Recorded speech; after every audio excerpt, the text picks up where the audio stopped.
আজকে আমি যাচ্ছি নীলাম্বুর। নীলাম্বুর উত্তর কেরালার একটা পাহাড়ি শহর। কেরালাকে সাধারণত দুটো বড় অঞ্চলে ভাগ করা হয়। দক্ষিণ অংশ যেখানে আমি থাকি সেটাকে বলা হয় ট্র্যাভানকোর, আর ഉത്തര অংশকে মালাবার। യാത്രക്കാർ ദയവായി ശ്രദ്ധിക്കുക. Train number 16349 Thiruvananthapuram north Shoranur junction വഴി നിലമ്പൂർ റോഡ് വരെ പോകുന്ന രാജ്യറാണി എക്സ്പ്രസ്।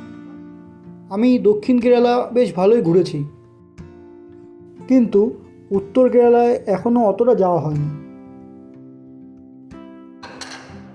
আমার বন্ধুরা বলেছে উত্তর কেরালার কালচার, খাবার দাবার নাকি অনেকটাই আলাদা। তাই এবার সুযোগ পেয়েই আমিও চলে আসলাম নীলাম্বুরে। পাহাড় আর জঙ্গলে ঘেরা এই শহর বিখ্যাত টিক কাঠের জন্য।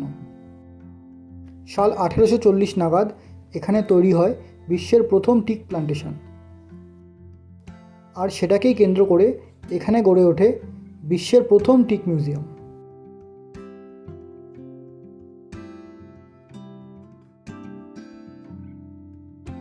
নীলাম্বুর কোনো বড় ট্যুরিস্ট স্পট নয়, কিন্তু সত্যি বলতে কি বড় ট্যুরিস্ট স্পট অত আমার ভালোও লাগে না।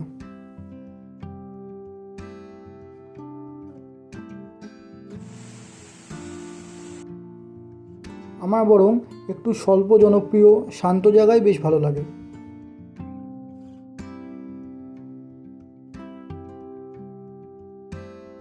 মিউজিয়াম দেখার পর আমি চলে যাচ্ছি একটা জঙ্গলে ঘেরা নির্জন জলপ্রপাতের উদ্দেশ্যে।